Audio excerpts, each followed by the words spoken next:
I'm Erin with the Parkinson's Foundation. So glad you're here with us today. Today's webinar offers an introduction and basic overview of Parkinson's disease. We will explore its causes, common symptoms, available treatments, and effective strategies for managing them.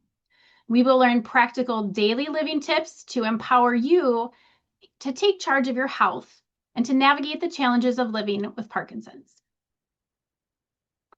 PD Health at Home is presented by the Light of Day Foundation, whose generosity has made this programming possible. Before we get into it, I want to remind you about our other PD Health at Home virtual programs. Each week, we offer sessions tailored to support people living with Parkinson's and their care partners, including Mindfulness Mondays, Wellness Wednesdays, Fitness Fridays, care partner programs, expert briefings, and our Spanish language series, EP Salud en Casa. Be sure to visit our website to see what's coming up and explore our archive videos on YouTube. And I see I made a mistake and did not put the correct information about what is coming up next week, so I will make sure to share that at the end of today's program. So please stay tuned. And looking at who registered for today's program, I wanted to share a few specific resources for those who are newly diagnosed and for those who are supporting someone living with Parkinson's. The Parkinson's Foundation offers guidance, emotional support, and resources to help you and your loved ones navigate the diagnosis. For some, a Parkinson's diagnosis comes as a relief, an explanation for previously unexplained symptoms. Others may be stunned, struggling with what the future may look like. As you begin processing your emotions, which can be wide-ranging, it's important to know you are not alone. Get connected to essential resources by visiting our newly diagnosed webpage, parkinson.org/newly diagnosed. All right, and with that, I'm pleased to introduce our expert today for Parkinson's Basics, What You Need to Know. Rozena Davis is a movement disorders nurse practitioner in the Department of Neurology at the Ohio State University Wexner Medical Center, which is a Parkinson's Foundation Center of Excellence. Her clinical practice includes advanced therapies for Parkinson's disease, including deep brain stimulation and subcutaneous infusion pumps. She began her career in rehabilitation nursing, where she spent 10 years before transitioning to advanced practice, and she continues to bring a rehabilitation-oriented, function-first perspective to the care of people with movement disorders, with a particular commitment to preserving patient independence across the disease course. And with that, I will pass it to Rozena. Hello, everyone. Welcome and thanks for spending some time with us today so we can go over some really important topics. So let me get in here. Some of the things we're going to talk about today is what is Parkinson's disease? What causes it? What are some of the common symptoms people may have? How is a diagnosis made? And what do we do about disease management and treatment? And also about some resources that are available for you. So as we go through and we say, what is Parkinson's disease? It is a progressive brain disorder. The nerve cells in the brain that produce dopamine gradually stop working. And when this happens, it can affect movement as well as other things, such as thinking, mood, autonomic functions. When you think of things like blood pressure control, sometimes urinary, sometimes bowel. There's currently no cure, but the symptoms of Parkinson's disease can be managed. So there are things that you can do, that can help with quality of life through healthy lifestyle choices. So the key point here is that people with Parkinson's disease can live well for many years with expert care, support, and the right resources.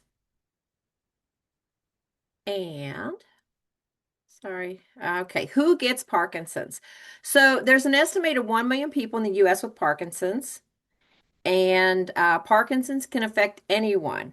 regardless of race, ethnicity, gender. Most people are diagnosed when they're around 60 years old, sometimes 60s, 70s, 80s.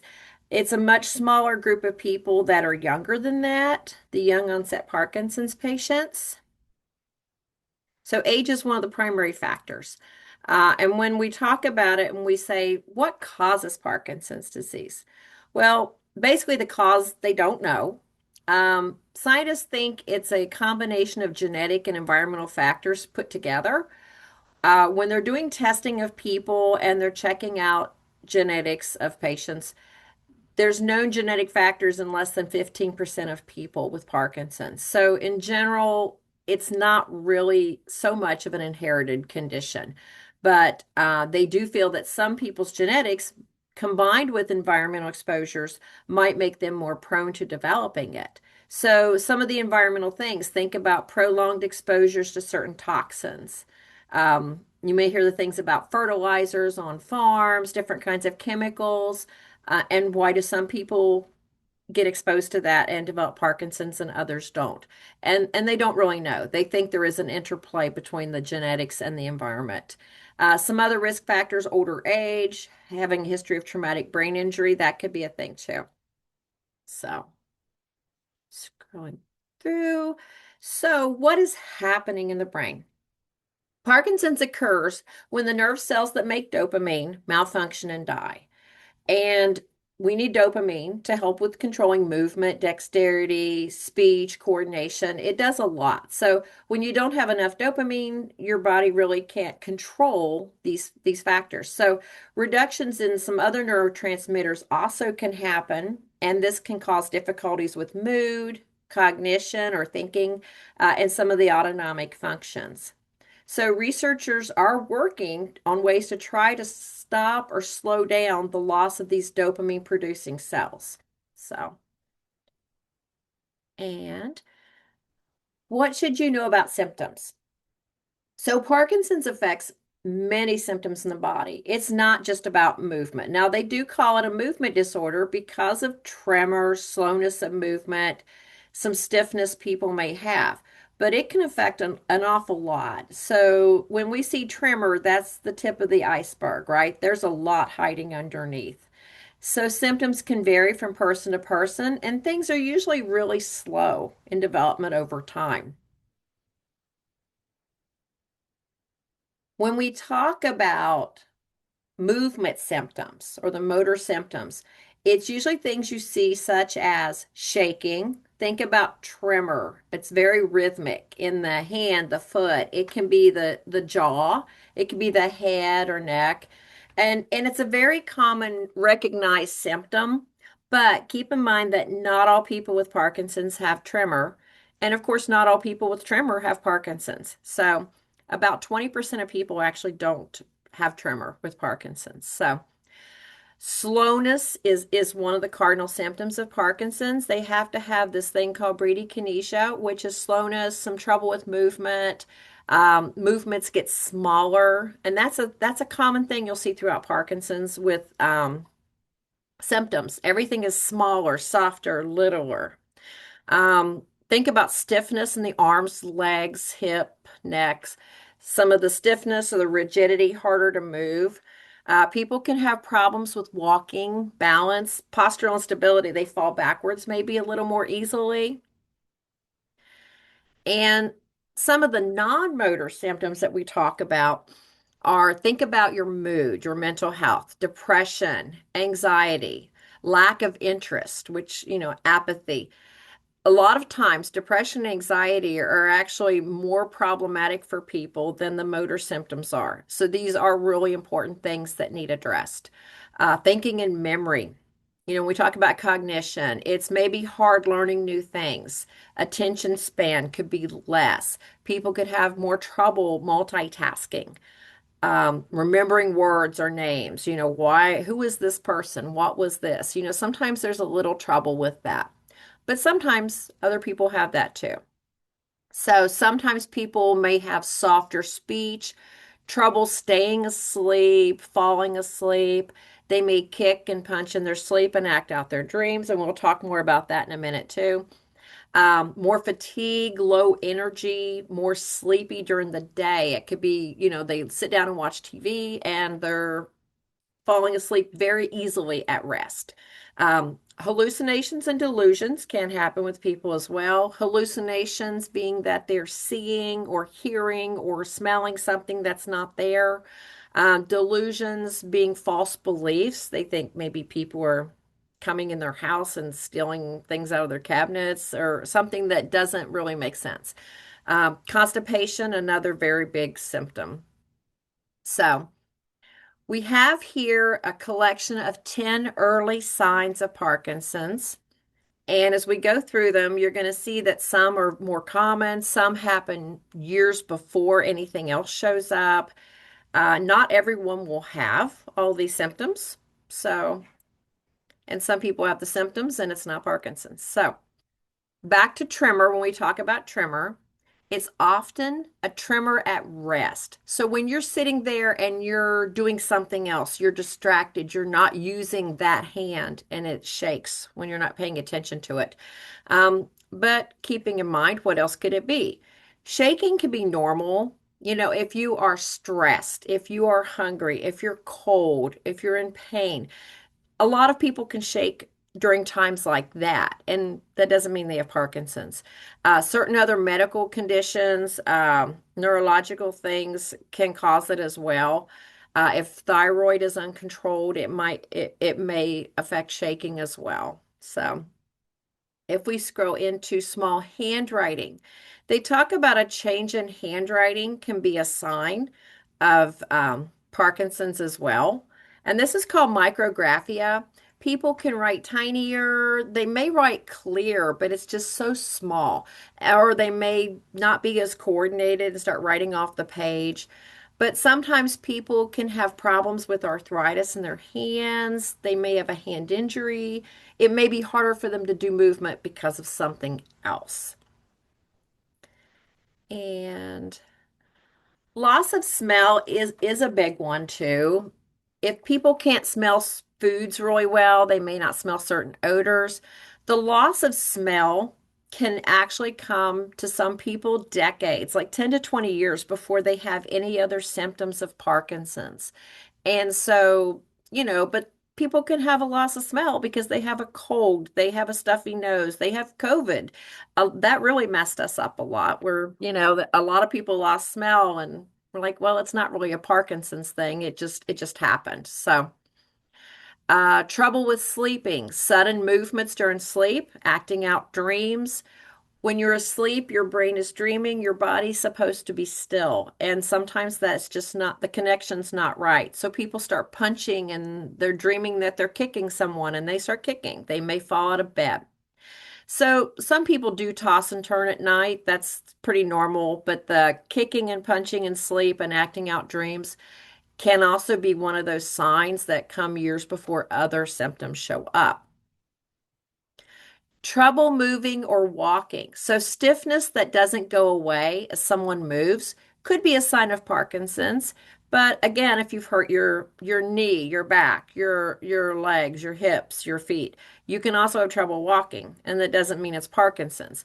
But Parkinson's, a lot of times people do the smaller steps, the shuffly steps. They get a little stiffer. Maybe one of their arms don't swing as well. So some of those, that can be a Parkinson's trouble or a symptom too.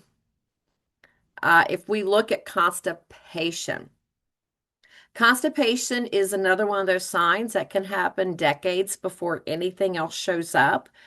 There are questions about the gut being linked with Parkinson's. So some people will have trouble having bowel movements. And usually, if it's like every day or every other day, it's not as big a concern. But when people are going 3 and 4 and 5 days or longer with no bowel movement, we get really worried. Now, constipation can be normal in some people who have slow digestive systems, and some medicines can slow them down too. So, a soft or low voice. A soft or low voice can also be an early sign of Parkinson's. But keeping in mind, sometimes people can have something going on with their throat, certain types of drugs, alcohol, tobacco, Gas, reflux can also cause some hoarseness, but the soft, small voice is one of those Parkinson's things. The mask face. So people can have think about a decreased, smaller facial expression. It could be a flat look, a mad look, a poker face, as they like to say. This is an often a sign of Parkinson's as well. People don't blink as much as they used to, so they have more of a stare. They're not blinking, and so their eyes are dry. They're not moving. Their face is animated. Some medications can also affect this in people, like if it blocks dopamine. So it could. Dizziness or fainting. Feeling dizzy or fainting can be a sign of low blood pressure. That's one of those autonomic functions. So if your blood pressure is dropping when you stand up and you feel very lightheaded or like you want to pass out, that's a concern. And control of blood pressure, it's supposed to stabilize when you stand up from laying down or seated. It doesn't always do that in Parkinson's. So we always have to watch that you're not dehydrated. What if you're on too much blood pressure med? That can be a thing too. So stooping or hunching over, think about posture problems, slouching, leaning to one side. Those can be things. But if someone has scoliosis of their spine, maybe has some pain from an injury or illness, it can cause some crooked postures too. But again, it's something that could be seen in Parkinson's. So, going to our next slide, the importance, they say that receiving proper treatment early is really great. So, finding a diagnosis early, getting started with activities like some of the ones we're going to talk about can really help improve your quality of life long term because this is a lifelong illness. And so we want to make all those years of life, decades, whatever it's going to be for all of us, we want to make them as high a quality as possible.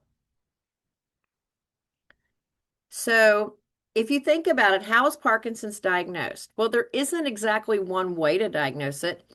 It's usually made when you have a specialist. A neurologist is great, a movement disorder even better. But it's a clinical assessment. They're going to look to make sure there's nothing else wrong that's causing this. They're going to look that you've not been on a medication that blocks dopamine. So they have to check a lot of that stuff and make sure that they feel that this is Parkinson's based on your slowness of movement, stiffness, tremor, postural instability. They'll look at these things.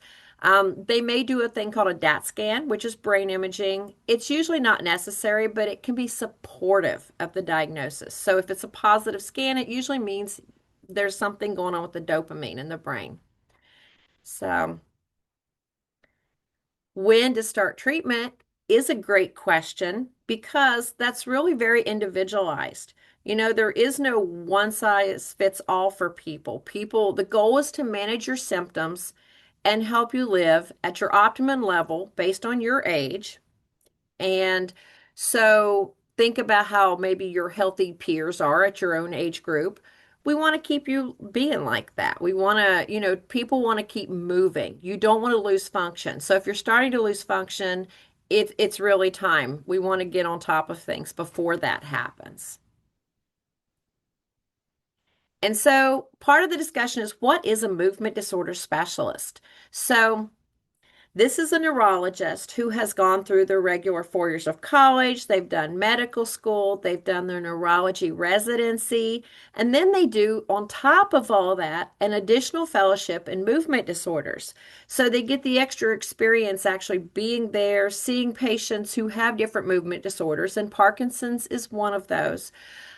So they really get that every day, get to know it, see what works, see what's the best new treatments. And so they're really, really in tune with Parkinson's. And so when we talk about building a Parkinson's healthcare team, the point is having a group of medically diverse experts managing your PD symptoms can maximize quality of life. And you're going to build this team over time because you may not need everybody all the time or in the beginning or later. It's as you go along, what you need, we want to make sure you have. So you start with the neurologist usually. a movement disorder specialist if possible. Understanding they're going to have a team, like they may have the APPs, NPs, or PAs working with them who also help manage the patient care. They may have nursing staff, clinic support staff, research team. There's usually a lot of people behind the scenes, and they're all ready to work for you to help support you in getting what you need.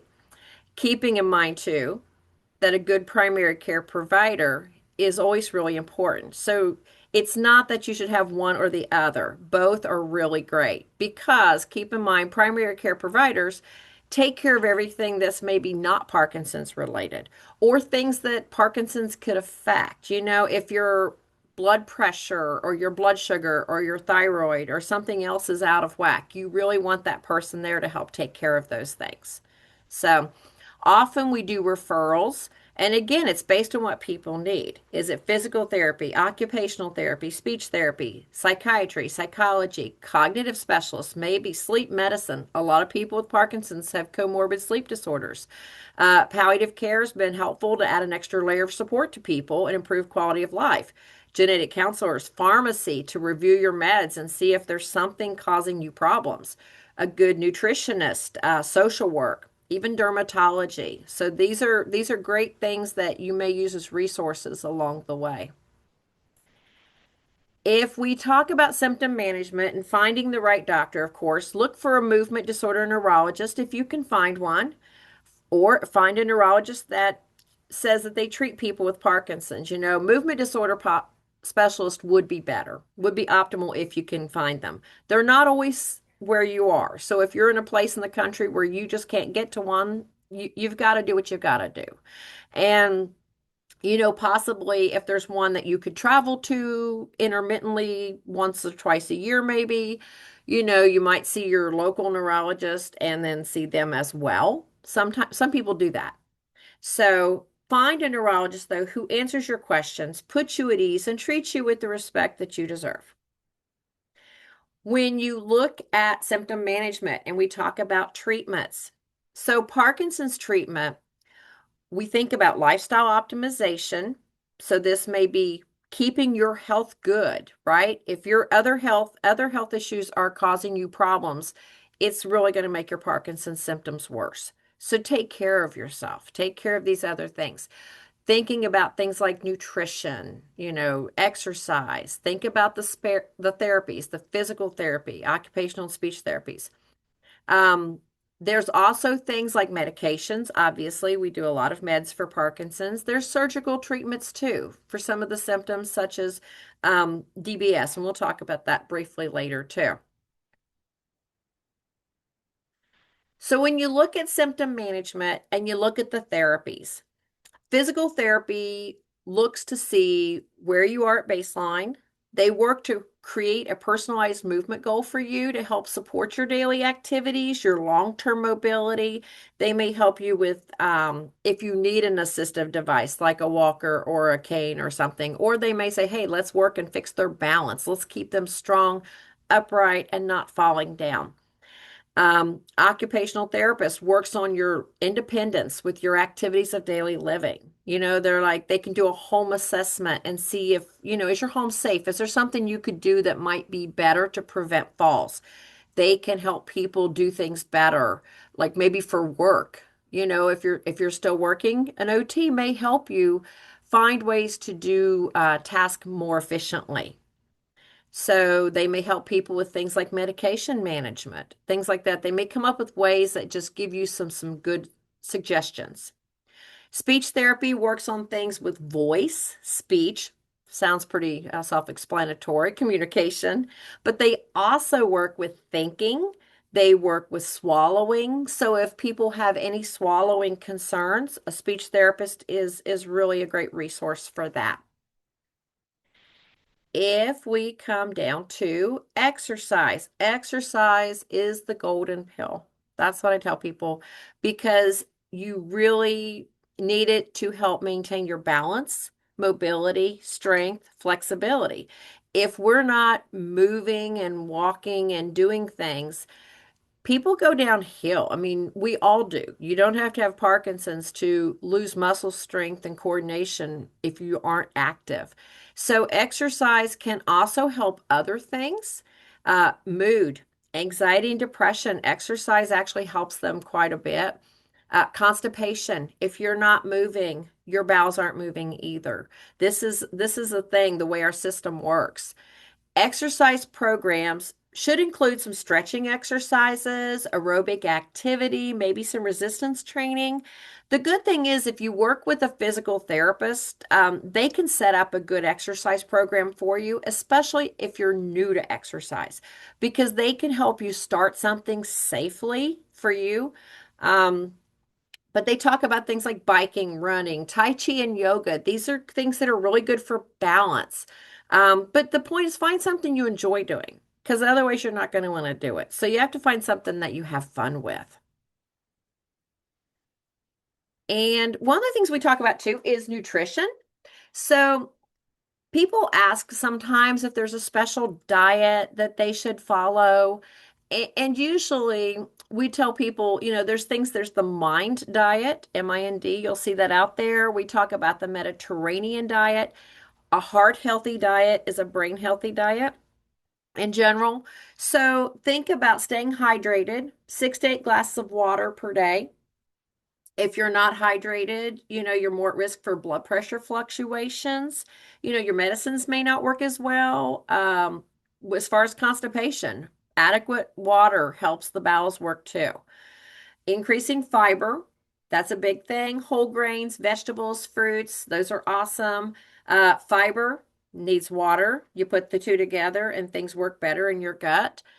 Thinking about anti-inflammatory type foods, antioxidants, that's a big thing out there too, which can be good for your heart, for circulation, and for your brain as well, for cognition. So think of oily fish, salmon, tuna, dark green leafy vegetables. They love telling us about that, and about colored fruits, brightly colored, purple, red fruits and vegetables. Those are really good for you. As far as thinking about mood in relationships, it's really important that we get support and that you have people out there for you. You have your team of your people, right? Support groups, in person, online.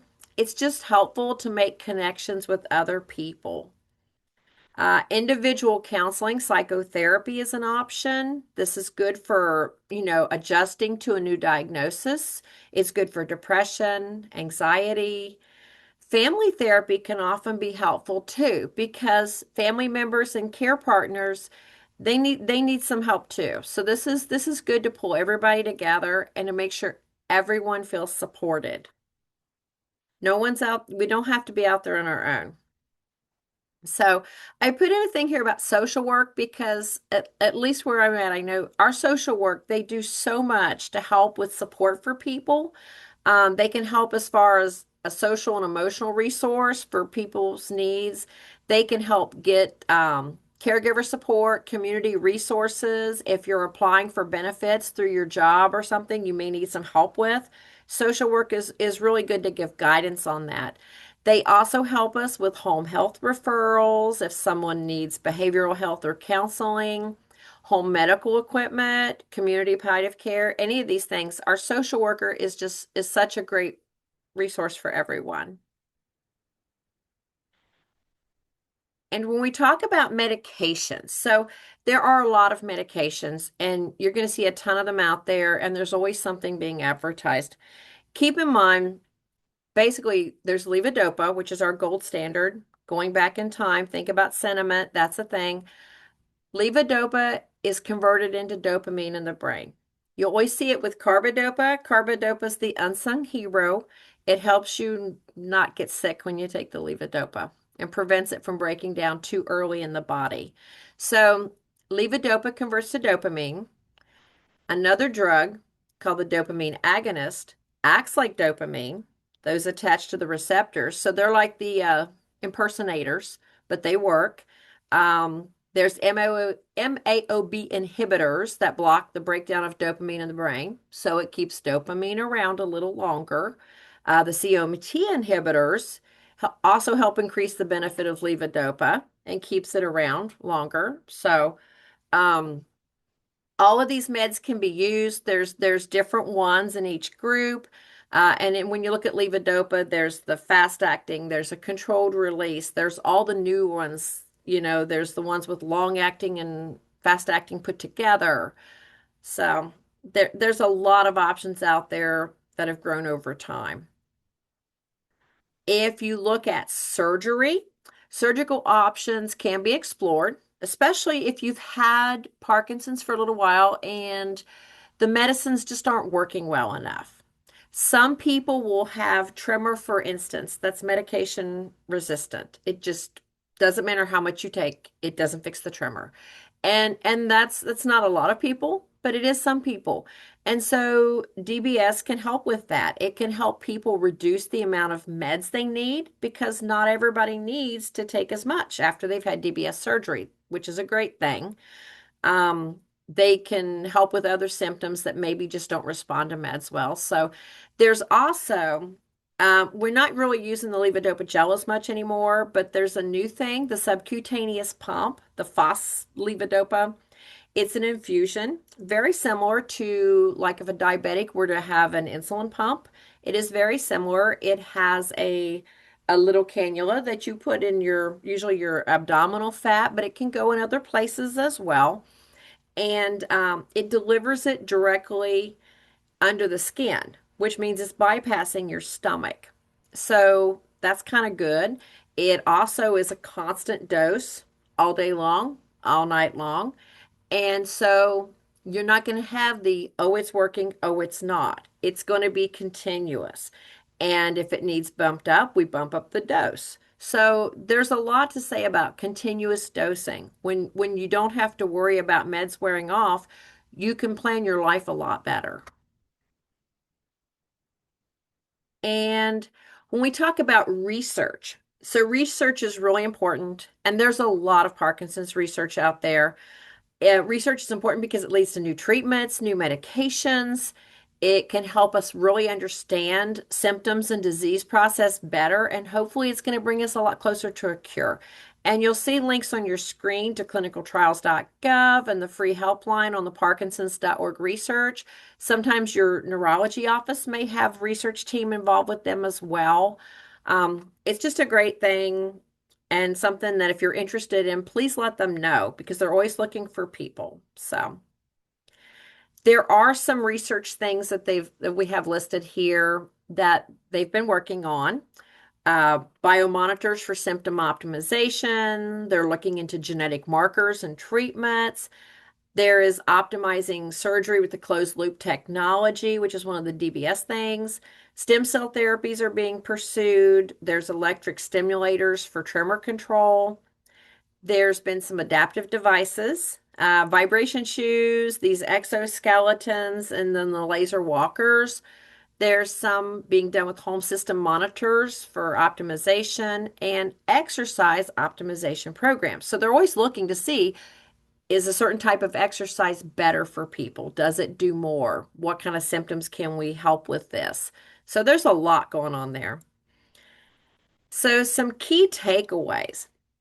Parkinson's disease symptoms can be managed effectively. Getting a diagnosis as early as possible can help people live longer and better with Parkinson's. Symptoms do vary from person to person. So there's movement symptoms, non-movement symptoms.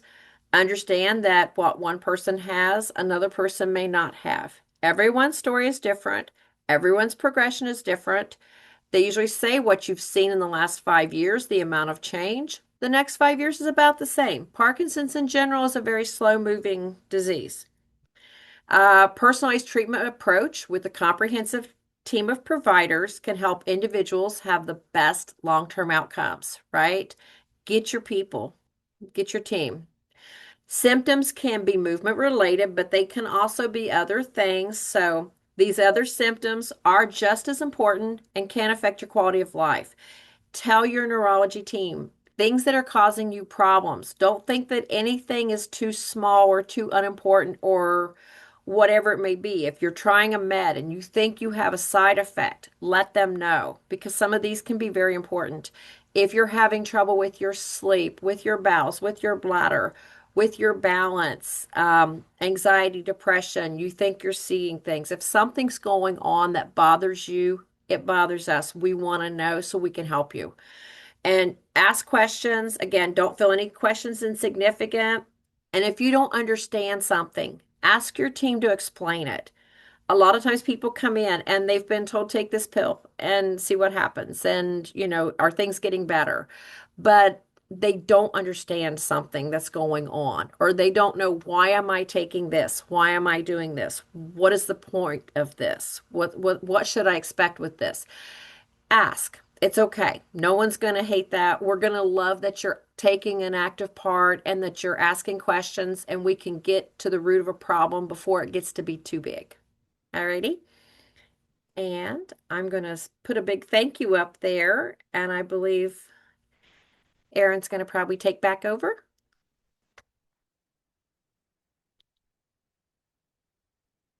Oh, there we are. Thank you so much, Rozena, for going through all of those. That's a lot of information. So, we've got some questions that came in. First, I want to start going back to the diagnosis and what that looks like in the doctor's office. And if they aren't sure, what are the next steps to try to Okay. find out what's going on? Sure. Often when the neurologist sees people, they're doing a general neuro exam to start with. They may say, okay, they're being sent from maybe their primary care because they say, hey, I think this person has Parkinson's, or they may say, oh, they have tremor. Will you check them out? We kind of have a feel coming in what it's going to be, and I know that because I see the stuff that comes, the referrals that can come in. The doctor's going to do a good look at them. They're going to take a really thorough history, and history is something that is so important. Let them know, when did you notice problems? What was it? Was it a shake? Was it, I have trouble walking? Let them know, I've had constipation for 15 years. I've had punching and kicking in my sleep for a while. They'll ask you, do you have a sense of smell? Is it worse than it was? Is it decreased? They're going to look at all that. And they're also going to look at general neuro stuff. What kind of strength do you have? What kind of reflexes do you have? If they suspect Parkinson's, they're going to do a Parkinson scale, which is the movements. We usually do our finger taps, hand movements, stuff like that, because they want to see, how fast are you moving? How coordinated is your movement? If you do a finger to nose and you're like all over the place, they're going to look at stuff like that too. They're really trying to see what's going on and get a good picture. And if they have concerns that it might be something else, then they may order other testing. They may do an MRI or a CT or something like that. They may want to see, is this something like a problem with pressure in the brain? Is this something where maybe the person's had a stroke before? Because sometimes if you have a stroke, you can have a Parkinsonism from that. If that area of the brain where the Parkinson's problems come from is affected by a stroke, you may look like you have Parkinson's, but you really don't. Have you been on medicines such as certain mood disorder meds, certain antipsychotic meds that block dopamine?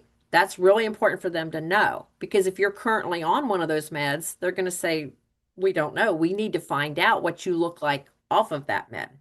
So they will work through that though, and they will tell you where the concern is. They may really delve into the history. They may order outside films from your local doctor's office or other places or notes.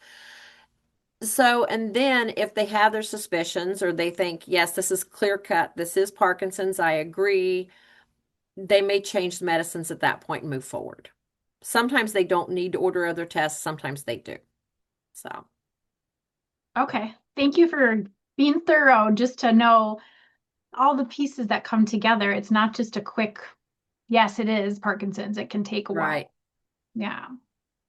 We have a question from Robert.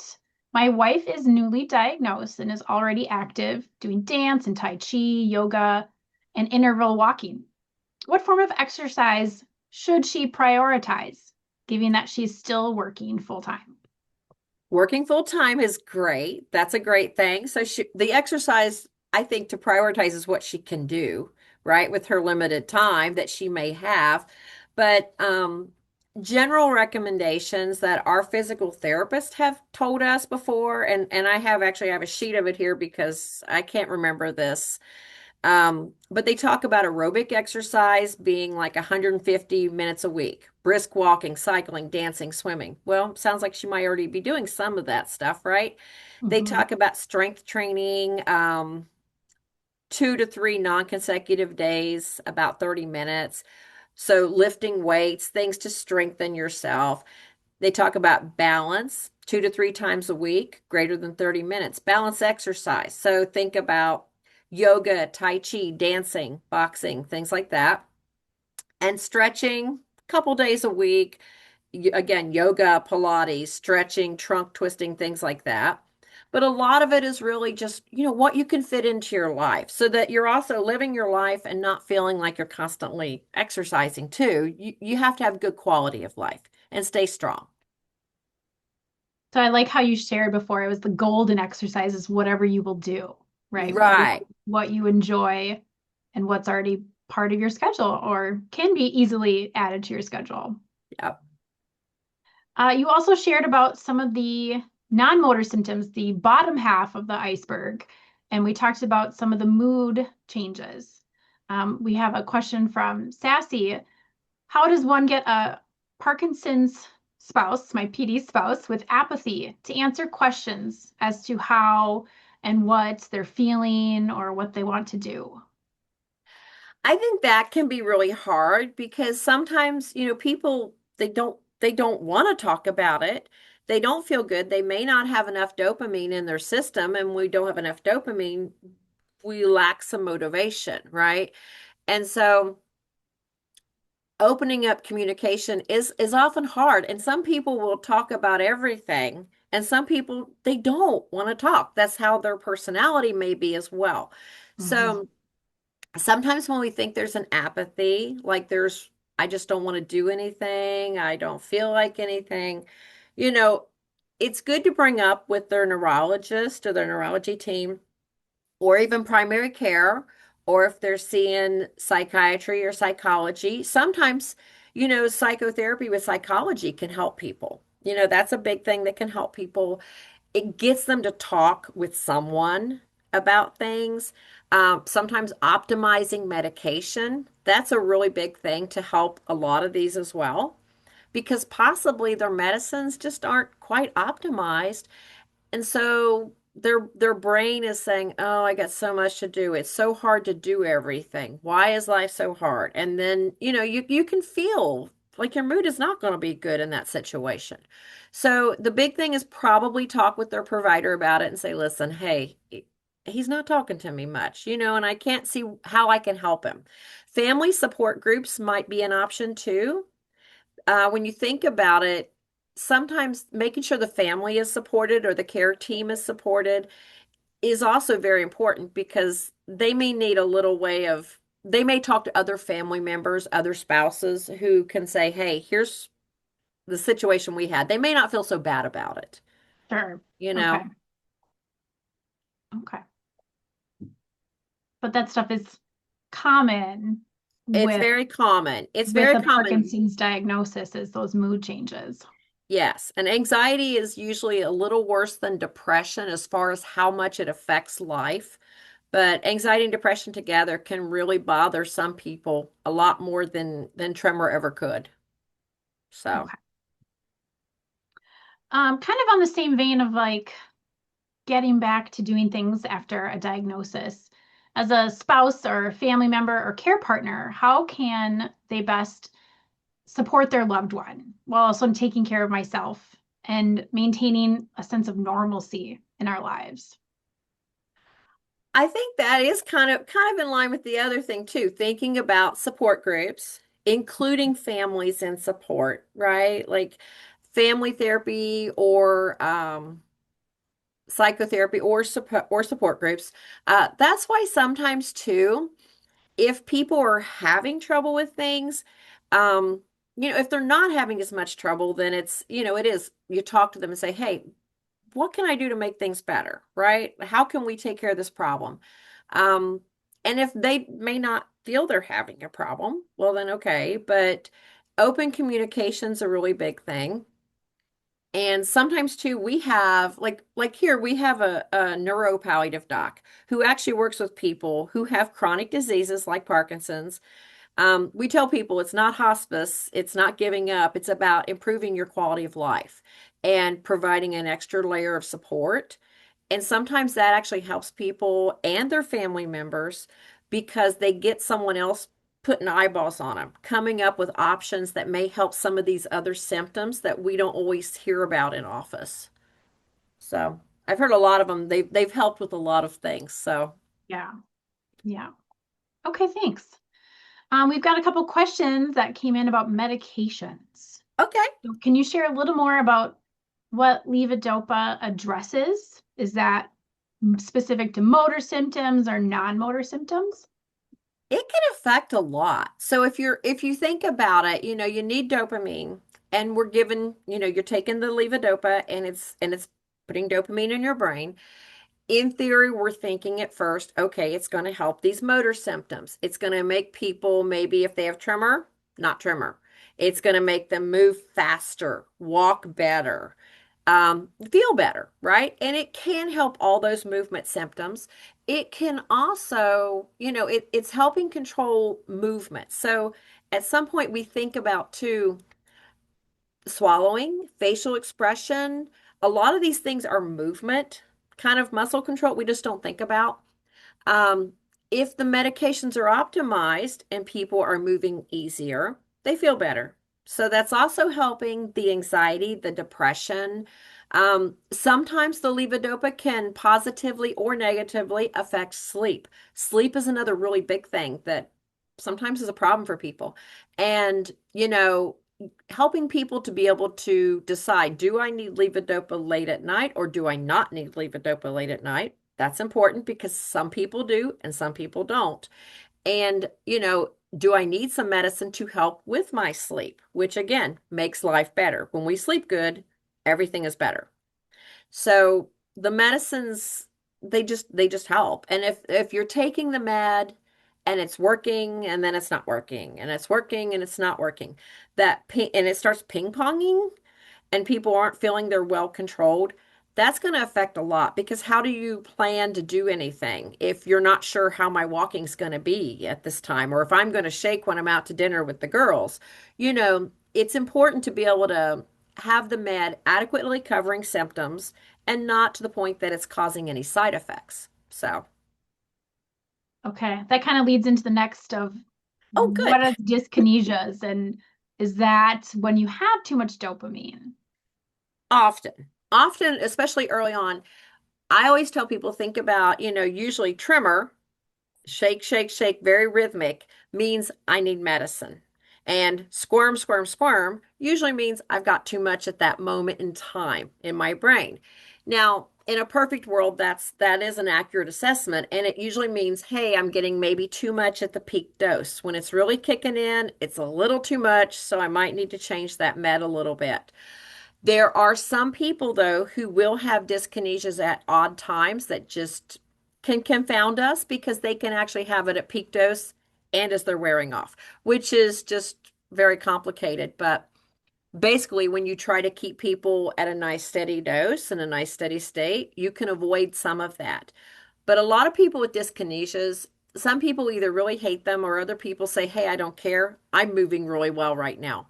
So, I tell them if you're okay, I'm okay with it. I just don't want you falling. I don't want you moving so much that you're falling out of chairs, that you're falling down, that it's impacting your life because then I'm like, no, no, that's not good. We have to, you know, try to even out the dosing better so that you don't have the dyskinesia if possible. Okay, thanks.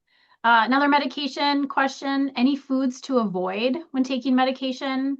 She's not seen anything mentioned on the labels from the pharmacy. So there's not always a thing about this, and here's my grand thing about food, okay? Because in theory, okay, a lot of times we tell people avoid protein, high protein meals near your levodopa. So the old standard was say, hey, take your pills like half hour to an hour before you eat, and then maybe an hour or 2 hours after you eat. Because if the levodopa and the protein get together and they don't have fun, the protein goes through first and your levodopa sits there and it doesn't do anything for a few hours. Now, if you really don't need it to work at exactly some moment, then it's not a big deal. Like, you may not even notice it. But some people, if your meds are only working so many hours and you're really noticing it and you're really needing it to kick in sooner than later, you might have to watch that. There is an odd thing that not everybody has this problem with the protein interaction. So Hmm. I tell people early on, if you need to take the medicine with food to make it more tolerable, because some people have upset stomach with levodopa, I'm like, if you need it to take it with food, take it with food. Because tolerating the med, getting it in your body, and getting it to start working is more important, right? Nobody needs to walk around with an upset stomach all day. That's not therapeutic at all. So if people start to have problems, I tell them to start separating it somewhat. Vitamins, iron, that can be another thing. They'll tell people if they're on iron supplements, take them maybe late at night so it doesn't interfere with the levodopa. But grand scheme of things, you really have to see. If you think you're taking your meds and they're not working the way you're expecting them to work, then you might have a dietary issue.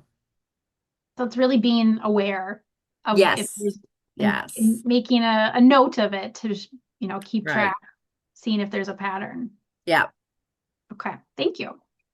I got a kind of a story and a question. My neurologist and urologist both say that my husband's bladder control medications don't interfere with levodopa, but the internet is consistent with saying there's a conflict. Who do we believe?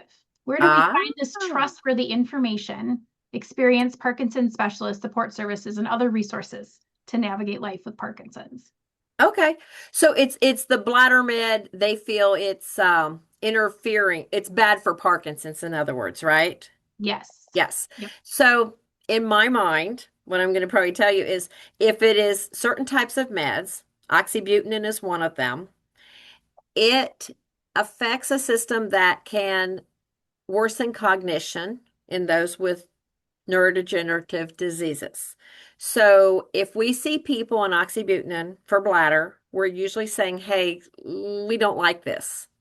Now, we always then try to push them more towards things like the Myrbetriq or the Gemtesa, um, because those are safer for Parkinson's patients.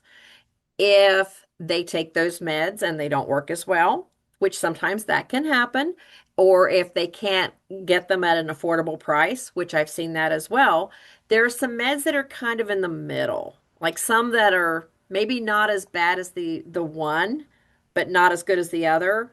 I'll fall in the middle and say, okay, let's try trospium, let's try sulfacetin, some of those and see. But if it is like oxybutynin, that's one of the meds that can worsen cognition and Parkinson's. So we get paranoid. I do have people though that it's the only thing that's helped their bladder, and they said, "I'd rather stay on it." We're like, okay, we're just hyper aware of it. So Uh-huh. And where do you suggest they find information that's accurate so that they're they're feeling like this is evidence-based and I can share with my urologist I have this information. I'd like to review it with you. right. Um, I'm trying to think where they would find something like that. Like I know where I would find something like that, but it's not something out there. I know. I know. They could call our helpline. They That's could right. email the See, you're so Parkinson's smart. Foundation.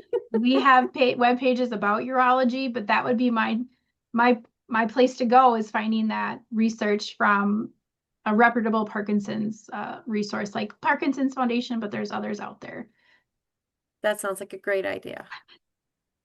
Yes, we have a lot, and I love plugging the helpline because then you'll talk to someone who can really help address your concerns. All right, there was a few more questions that we have time for. Okay. This is a question that my husband finds that levodopa gives him a foggy brain most of the time and make him feel sleepy. Is that Okay. common? It can. It can be common. Some people will feel more sleepy, more foggy. What I usually do if my patients are talking about it is I will say, "Hey, are you're getting really sleepy after you've taken it?" I will ask them to check their blood pressure at home because sometimes levodopa, when people take it, their blood pressure goes down, and when our blood pressure goes down, we get tired and we feel foggy. And so sometimes, not always, but sometimes that's kind of a key.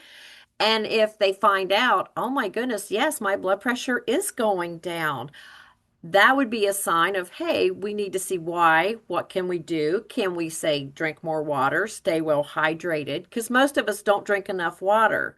I mean, I know that a lot of people don't. So Mm, it could be a thing and it can help. So I think it's finding out what else is connected to it that might be important. okay. We have another question. Can you explain your statement about how symptoms over 5 years can predict the future or Oh, the changes of Parkinson's? well, yeah, this is something I've always been told because Parkinson's, when you think about it, it is a slow progressing disease.